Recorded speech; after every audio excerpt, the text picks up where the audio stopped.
तृतीय पर्याय सुभद्रा टंका को नहीं आसला बड़ खबर। एने सूचना देते उपमुख्यमंत्री प्रभाती परिड़ा।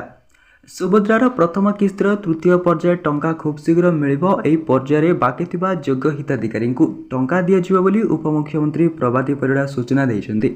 उपमुख्यमंत्री कहते तृतीय पर्याय अंगनवाड़ी कर्मी को टंका मिलिबो। बाद पड़िथिबा सबु अंगनवाड़ी कर्मी को तृतीय पर्याय मिलिबो सुभद्रा टंका।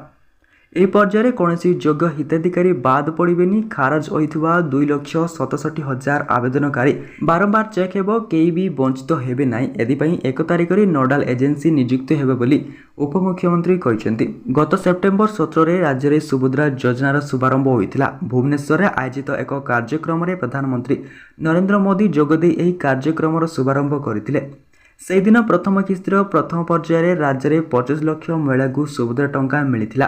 यापर द्वितीय पर्याय अनेक हिताधिकारी को चलित मास 9 तारिख में प्रथम किस्ती टंका मिलिथिला।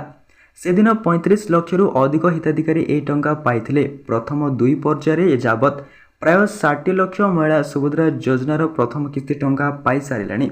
राज्य सरकार कोटी रु अधिक महिला को सुभद्रा योजन सामिल करी टंका देवाकू लक्ष्य रखिछन्ति।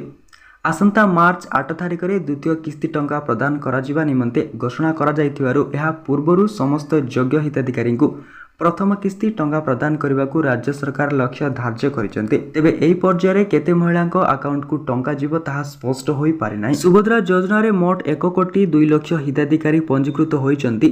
सेमानक मध्यरु 60 लाख हिताधिकारी को प्रथम किस्ती टंका दिया सारिछि।